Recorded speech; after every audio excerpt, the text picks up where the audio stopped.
My name is Ethan Carter. 3 hours after my grandfather's funeral, my uncle stood in the middle of the family living room, looked directly at me, and said something I will never forget.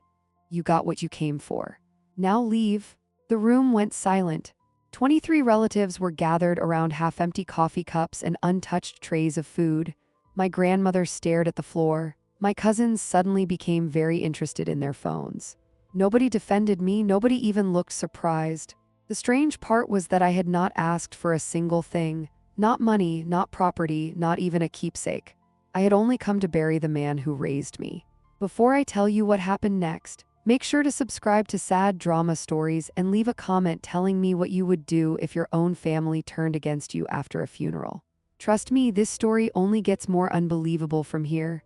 My grandfather, Walter Carter, was the closest thing I ever had to a father. My dad left when I was 6. My mother worked double shifts at a hospital. Most afternoons, Grandpa picked me up from school in his old blue truck that rattled whenever it stopped at a red light. He taught me how to fish, how to change a tire, how to shake someone's hand properly, and most importantly, how to keep my word. Your reputation is worth more than money, he always said. I believed him. The problem was that the rest of my family believed the opposite, especially my Uncle Richard. Richard was my grandfather's oldest son. He was loud, confident, the kind of man who talked over everyone and somehow convinced people it was leadership. When Grandpa got older, Richard started showing up more often, not to help, not to spend time with him, just enough to make sure everyone saw him there. Family dinners, holiday photos, birthday parties, always smiling for the camera, always disappearing when real work needed to be done. Meanwhile, I was the one driving Grandpa to doctor appointments. I was the one picking up prescriptions. I was the one sitting beside his hospital bed after his first heart attack.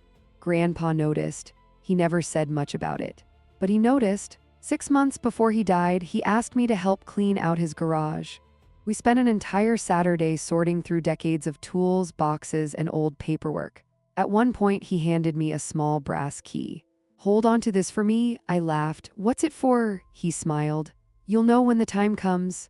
That was all he said. I kept the key in my desk drawer and honestly forgot about it. Then Grandpa died, a massive stroke. Gone before I could reach the hospital. The funeral was packed. People cried, people hugged, people told stories about how much they loved him. Some of those people hadn't visited him in years. I remember standing beside the casket watching relatives compete over who knew him best. It made me sick, but I stayed quiet because that's what Grandpa would have wanted. The funeral ended. The family gathered at Grandma's house. And that's when everything changed. About an hour into the gathering, a black sedan pulled into the driveway. Nobody recognized it. A man in a gray suit stepped out carrying a leather briefcase.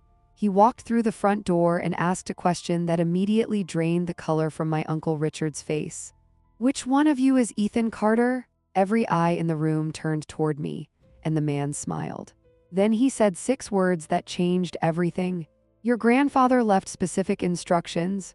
The room stayed silent for a full 3 seconds, not the comfortable kind of silence, the dangerous kind. The kind where everyone suddenly realizes they're not in control of the conversation anymore. The man in the gray suit stood calmly in the doorway holding his briefcase. My Uncle Richard was the first to recover. He stepped forward with a smile so practiced it looked painful. Can I help you? The man nodded politely. My name is Daniel Mercer. I was Walter Carter's attorney. That got everyone's attention. Richard's smile tightened. Grandpa had used the same lawyer for nearly 20 years. Most of the family knew that. What they didn't know was why he was standing in Grandma's living room 3 hours after the funeral. Daniel looked directly at me. Mr. Carter requested that I deliver something personally. My stomach tightened. What is it? Instead of answering, he opened his briefcase and removed a sealed envelope. My name was written across the front in Grandpa's handwriting. For a moment I couldn't breathe because I hadn't seen that handwriting since before the stroke. Daniel handed it to me. Your grandfather instructed me to make sure nobody else opened this. The room watched, 23 pairs of eyes. I carefully broke the seal. Inside was a single folded page, and one sentence stopped me cold. Ethan, if you're reading this, they already know about the key. I read it twice. Then a third time, the key, the brass key from the garage. I hadn't thought about it in months. A strange feeling settled in my chest. Across the room, Uncle Richard suddenly looked very interested in what I was reading. Too interested, I continued. Trust nobody until you open what it belongs to, not even family, especially family. My pulse started pounding. Grandpa wasn't dramatic. He wasn't the type to write mysterious letters, which meant he must have had a reason. I looked up. What's this about? Daniel Mercer adjusted his glasses. Your grandfather anticipated that question. From his briefcase, he removed another document. This one was thicker, official, stamped, legal. I was instructed to wait until after the funeral gathering before discussing Mr. Carter's final arrangements. Grandma finally spoke. What arrangements? Daniel's expression softened. Mr. Carter left most of his estate in a traditional trust. Several relatives visibly relaxed, I noticed, and so did Daniel, but not all of it. The room tensed again. Richard crossed his arms. What does that mean? It means Walter Carter created a separate private asset. Nobody spoke, even Grandma looked confused. A private asset? She asked. Daniel nodded. One that only Ethan has authorization to access. The explosion happened immediately. What? Richard barked. Several cousins started talking at once. My Aunt Karen nearly dropped her coffee. I stood frozen. Because I had absolutely no idea what the lawyer was talking about. Richard laughed. A short, ugly sound. This is ridiculous. Daniel remained calm. It is documented and legally binding. What asset? That information remains confidential until Ethan opens it. Now Richard wasn't just angry. He looked scared, genuinely scared, and that terrified me more than anything, because my uncle never got scared, not of anything. For years he'd acted like Grandpa's future estate already belonged to him. Like he was simply waiting for paperwork to catch up. Now he looked like a man watching his house catch fire. I reached into my pocket and felt my car keys. The brass key wasn't there. Of course not. It was still sitting inside my desk drawer at home, exactly where Grandpa had told me to keep it. A memory suddenly surfaced. 6 months earlier, the garage, the smell of motor oil and sawdust. Grandpa handing me the key. And then something I'd forgotten, something that hadn't seemed important at the time. He had looked over his shoulder before speaking, as if he wanted to make sure nobody was listening. Then he said quietly, "Some people think they know everything I own." At the time I thought he was joking. Now I wasn't so sure. Daniel closed his briefcase. "I strongly suggest you locate the key as soon as possible." Richard immediately stepped forward. "What key?" Daniel looked directly at him. "The one Walter expected Ethan to have." For the first time all evening, my uncle completely lost control of his expression, and in that brief second I saw pure panic. Then he whispered something that made my blood run cold, something he clearly hadn't meant to say out loud. He looked at me and muttered, "That old man actually found it." Nobody said anything, not immediately. The words seemed to hang in the air. That old man actually found it. My Uncle Richard froze the second he realized he'd said it out loud. Every eye in the room shifted toward him. My Aunt Karen blinked. "What are you talking about?" Richard recovered fast. Too fast, he forced a laugh. "Nothing, just talking nonsense." But nobody looked convinced, especially not me, because panic had flashed across his face before he could hide it. And you don't panic over nothing. Daniel Mercer noticed it too. I could tell by the way he watched Richard carefully, not accusing, just observing, like a man who had suddenly confirmed a suspicion. I folded Grandpa's letter and slipped it into my jacket pocket. My heart was pounding. The brass key, the secret asset, Grandpa's warning, and now Richard acting like he already knew something existed. The pieces didn't fit yet, but they were definitely connected. Grandma finally stood. At 78, she moved slowly these days, but there was still steel in her voice. "Walter has been dead for less than a day." The room quieted. "Whatever this is can wait until tomorrow." Nobody argued, not even Richard. That alone told me how nervous he was, because Richard argued with everybody about everything. Daniel nodded respectfully. "That's understandable." Then he handed me a business card. "When you're ready, call me." I took it. He left. And somehow the room felt even heavier after he was gone. People started gathering coats, making excuses, leaving in small groups, but something had changed. The comfortable certainty everyone arrived with had disappeared, especially for Richard. I noticed him watching me constantly. Every time I looked up, his eyes were already there, following me, measuring me, calculating something. An hour later, I finally left Grandma's house. The drive home took 20 minutes. I barely remember it. My mind kept replaying Grandpa's letter. Trust nobody until you open what it belongs to. Not even family, especially family. The words didn't sound like paranoia. They sounded like experience. And that bothered me more than anything, because Grandpa had spent his entire life avoiding drama. If he wrote something like that, he had a reason. When I got home, I went straight to my desk. The brass key was exactly where I'd left it. Small, heavy, old. I held it in my palm. For months it had been nothing more than a curiosity. Now it felt like a loaded weapon. I turned it over, examined every detail. There was a number stamped into the metal, nothing else. No address, no label, no clue, just a number. I sat back in my chair, thinking, then my phone rang. Richard. I stared at the screen. The call ended. 2 seconds later it rang again. Richard, again and again. 5 calls in less than a minute. I finally answered. What? Silence, then a surprisingly calm voice. Ethan. I almost laughed. My uncle had spent years barely speaking to me. Now suddenly he couldn't wait 5 minutes. What do you want? Another pause, then, I think we should talk. There wasn't much interest in talking earlier. Things are different now. There it was, honesty, at least a little. I leaned back. What do you know about the key? The silence that followed lasted so long I thought he'd hung up. Then, nothing. A lie, an obvious one. I could hear it. He knew I could hear it. You should bring it to me. I sat upright. What? The key? Every alarm bell in my head started ringing. I had never told him I actually had it. Not once. Not ever. Yet somehow he knew, which meant one thing. Richard already knew about the key long before today. My grip tightened on the phone. How do you know I have it? He didn't answer. Instead, he said something that sent a chill down my spine. Grandpa wasn't telling you the whole story. Then he hung up just like that, no explanation. No goodbye, nothing. I stared at the phone. A few seconds later, another notification appeared. A text message. Unknown number, no name, no introduction, just one sentence. If Richard asks for the key again, do not give it to him. I sat frozen. Then a second message arrived. Your grandfather spent 15 years hiding it from him. There's a reason. And before I could reply, the sender disappeared offline. I didn't sleep that night. Not really. I lay in bed staring at the ceiling while Grandpa's letter sat on my nightstand and the brass key rested beside it. Every time I closed my eyes, I saw the same 3 things. Richard's panic, the anonymous text, and Grandpa's warning. Trust nobody until you open what it belongs to. By 6 in the morning, I gave up on sleep and made coffee. I was standing in my kitchen when another text arrived from the same unknown number. Do not tell anyone where you're going today.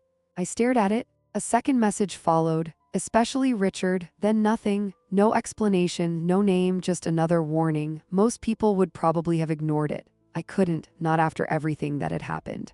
At 9 o'clock sharp, I called Daniel Mercer. The lawyer answered immediately, almost as if he'd been expecting my call. I was wondering when I'd hear from you. I need answers. So did your grandfather. That wasn't exactly reassuring. I glanced at the key in my hand. The number stamped on it, 117, does that mean anything? There was a brief pause, then Daniel said something that made my pulse quicken. It means you're looking in the right direction. What direction? Meet me at First National Bank. I frowned. The bank, 10:30. Then he hung up, no further explanation, just like Grandpa. Apparently secrecy was contagious. The bank sat downtown in one of the oldest buildings in the city. Red brick, tall columns. The kind of place that looked more like a courthouse than a bank. When I arrived, Daniel was already waiting. He stood near the entrance holding a folder. He nodded toward my pocket. You brought it? I pulled out the brass key. For the first time, I noticed something strange. Daniel actually smiled, not politely, genuinely. As far as I know, he said quietly, that's the most valuable key in this city. I laughed. He didn't. The laugh died immediately. Inside, Daniel led me past the teller stations and into a secure area. A bank manager met us there. A woman named Rebecca. She checked my identification twice. Then she looked at the key, and her expression changed instantly. Respect. Recognition, almost relief. Mr. Carter, she said softly. We've been waiting a long time for you. My stomach dropped. What does that mean? Rebecca exchanged a glance with Daniel. Then she opened a secure door. Behind it was a long vault corridor lined with safety deposit boxes. Rows and rows of them, hundreds. She stopped at one near the end, box 117. My hand tightened around the key, the number. Of course, Rebecca stepped aside. This box has been maintained under Walter Carter's instructions for 15 years. 15 years, the same number mentioned in the anonymous text. Suddenly everything felt much bigger, much older, much more planned. My palms started sweating. Daniel folded his arms. Go ahead. I inserted the key. The lock clicked immediately, almost like it had been waiting. Rebecca removed the metal box and placed it on a table. Then both she and Daniel stepped back, giving me privacy. I opened it. Inside were three things: a sealed envelope, a leather-bound journal, and a thick stack of documents. The envelope had my name written across it, again in Grandpa's handwriting. My hands trembled slightly as I opened it. The first sentence nearly stopped my heart. If you're reading this, Richard knows the truth. I looked up sharply. Daniel's face remained calm, like he'd expected this. I continued reading. And if Richard knows the truth, then he's probably already trying to find you. At that exact moment, my phone started ringing. Richard, I ignored it. The phone rang again immediately, then again, and again, 5 times in less than a minute. The same desperation as the night before, the same panic. I looked back down at Grandpa's letter. The next sentence hit even harder. Before you trust your uncle, there is something you need to know about the summer of 2009. I frowned. 2009? What happened in 2009? Then I turned the page, and the first paragraph explained exactly why Richard had been terrified. By the second sentence, I understood. By the third, I felt physically sick, because my grandfather wasn't protecting money. He was protecting a secret that could destroy Richard's life. I read the paragraph 3 times, then a fourth, not because I didn't understand it, because I wished I didn't. The summer of 2009 had been one of the hardest years of Grandpa's life. Grandma had undergone surgery, medical bills were piling up, the economy was collapsing. And according to the journal lying inside the deposit box, my Uncle Richard had seen an opportunity. I sat frozen in the bank's private room. Daniel Mercer remained silent, waiting. The way someone waits when they already know what's coming. I looked back down at the letter. Richard came to me in July of 2009 asking for money. That part didn't surprise me. Richard was always chasing something. A business idea, an investment, a shortcut. There was always a new plan. The next sentence did surprise me. When I refused, he forged my signature. I physically stopped breathing for a moment. No, that couldn't be right. I kept reading. According to Grandpa, Richard had secretly used forged documents to secure financing for a real estate project that collapsed less than 2 years later. The project failed. The debt remained. And Grandpa spent years quietly cleaning up the disaster without exposing his own son. My hands shook, not from anger, from disbelief, because Grandpa never talked badly about anyone, especially family. If he wrote this down, he had proof. I opened the leather journal. Every page was dated, organized, meticulous. Grandpa's handwriting filled hundreds of entries, receipts, bank records, meetings, phone calls, every detail. 15 years of documentation. I looked at Daniel. Did you know about this? He nodded slowly. Some of it. Why didn't anyone stop him? Daniel's expression darkened. Because your grandfather wouldn't allow it? That sounded exactly like Grandpa. Protect everyone, carry the burden himself, even when they didn't deserve it. I looked back at the journal. The deeper I read, the worse it became. Richard hadn't just made one mistake. He'd made dozens: bad investments, hidden debts, borrowed money, broken promises. And every time things fell apart, Grandpa stepped in, not publicly, quietly, covering losses, saving reputations, protecting the family name. For years, then I reached the final pages, the most recent entries. Those scared me most because they weren't about the past, they were about now. 6 months before his death, Grandpa had written, Richard is running out of options. 3 months later, the creditors are calling again. 1 month later, I fear what he'll do after I'm gone. The room suddenly felt colder, the anonymous text, the family dinner, Richard's panic, the failed credit cards, it all fit. He wasn't afraid of losing money, he was afraid of losing the truth. My phone vibrated again. Richard, 23 missed calls, 7 voicemails, 9 text messages. I opened one, "Where are you?" Another, "We need to talk immediately." Then another, "This isn't what you think." The desperation practically leaked through the screen. Daniel noticed. "He knows, doesn't he?" I nodded. Daniel sighed. "I was afraid of that." "What does that mean?" Instead of answering, he opened his folder. Inside was a single document. 1 page, 1 signature line, and 1 name, mine. "What is this?" Daniel slid it across the table. "Your grandfather's final instruction."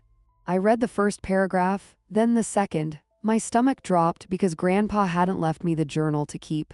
He wanted me to make a choice, a very specific choice, one that could change everything.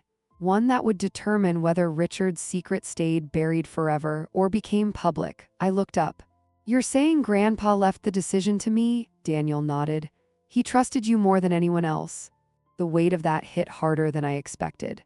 For a moment I saw Grandpa in the garage again, handing me the brass key, telling me I'd know when the time came. This was it.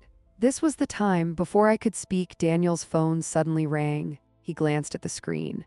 And for the first time all day, he looked genuinely alarmed. "What is it?" I asked. Daniel stood immediately. "We need to leave." My pulse spiked.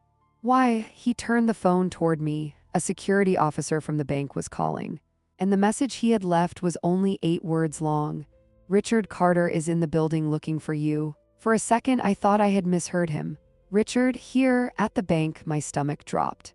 Daniel was already gathering the documents from the table.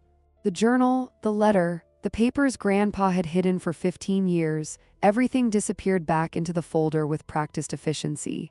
"How did he find me?" I asked.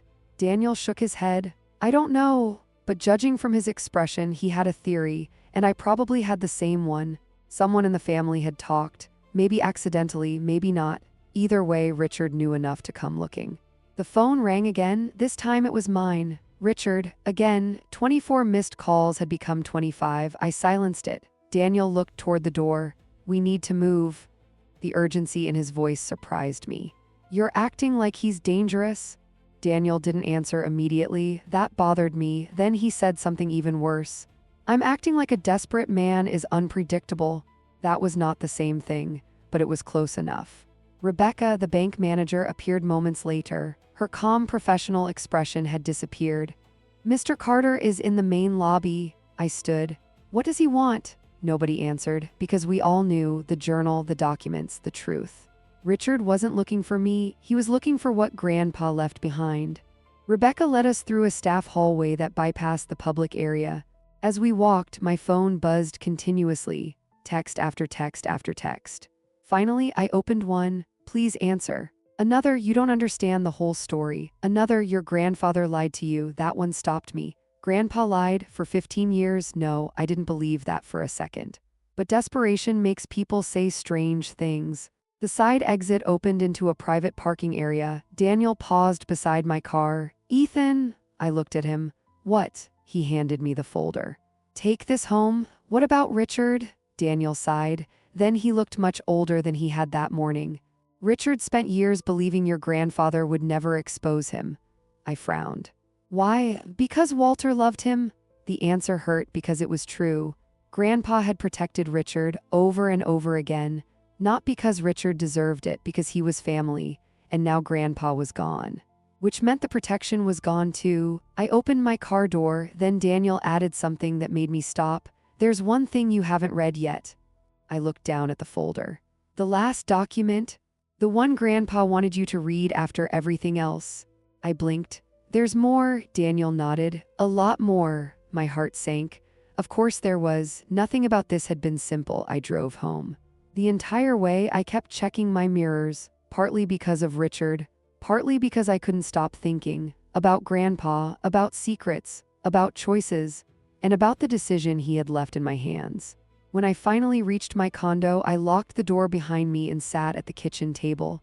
The folder rested in front of me. For several minutes, I simply stared at it. Then I opened it. The final document sat at the bottom.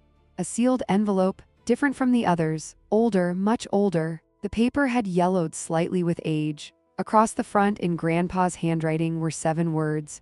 "Read this only if Richard finds out." My pulse quickened. Slowly, I opened it. Inside was a single letter. I began reading. The first paragraph explained everything. The second paragraph changed everything. And by the third paragraph, I realized the secret wasn't Richard's. Not really. Richard had been hiding something, but Grandpa had been hiding something too, something bigger, something nobody in the family knew, not Grandma, not my aunts, not my cousins, not even Richard himself. I reached the final line. Then I sat back in stunned silence. Because according to the letter, Richard wasn't Walter Carter's biological son, and the person who knew the truth was still alive. At that exact moment, someone knocked on my front door. 3 slow knocks. I looked through the peephole and nearly dropped the letter, because standing on my doorstep was a woman I'd never seen before. A woman holding an old photograph of Grandpa, and she looked exactly like Richard. For a moment, I genuinely thought I was looking at a ghost. The woman standing on my doorstep couldn't have been older than 65. Silver hair, blue eyes, a nervous expression she was trying very hard to hide. And in her hands was a faded photograph of my grandfather. But that wasn't what shocked me, it was her face. She looked so much like Richard that it felt impossible. Same jawline, same eyes, same posture, the resemblance was undeniable. I opened the door slowly. "Can I help you?" the woman swallowed, then she looked down at the photograph. "I think we need to talk about Walter." My stomach tightened. She glanced at the letter still visible in my hand. And somehow she immediately understood. "He told you, didn't he?" I didn't answer. I didn't need to. The look on my face was enough.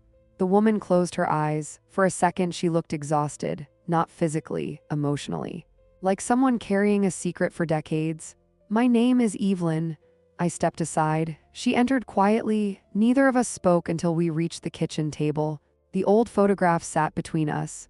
Grandpa looked young. Beside him stood a woman I didn't recognize, and a little boy around 4 years old. "Richard." I stared at the picture, then at Evelyn, then back at the photo. "Who are you?" Her eyes filled with tears. "I'm Richard's mother." The room went silent. Everything suddenly made sense.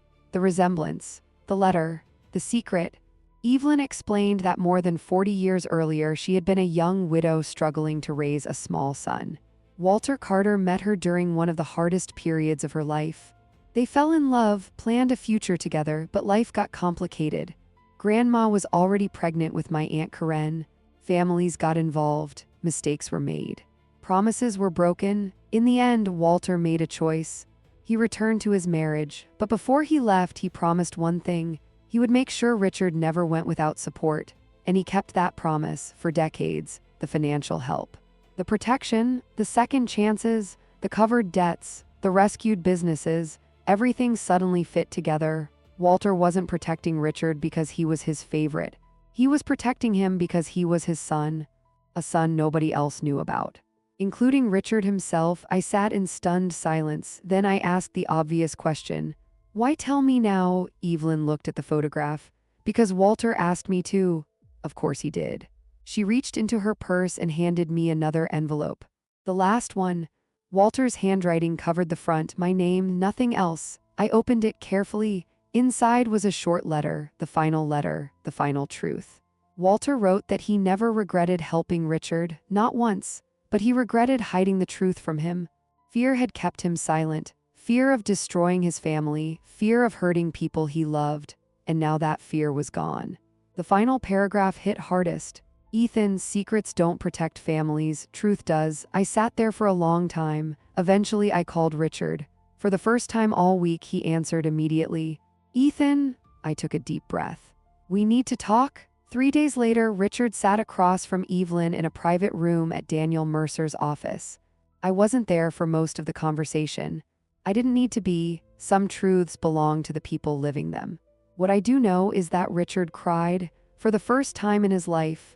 Not because of money, not because of debt, because he finally understood the years of protection, the second chances, the sacrifices, the reason Walter never stopped helping him. The truth didn't magically fix everything. Richard still had debts, still had consequences, still had years of mistakes to clean up. But for the first time, he stopped blaming everyone else. And sometimes that's where healing starts. A year later, the house was sold, the debts were reorganized. The family wasn't perfect. It never would be, but the lies were gone, and that changed everything.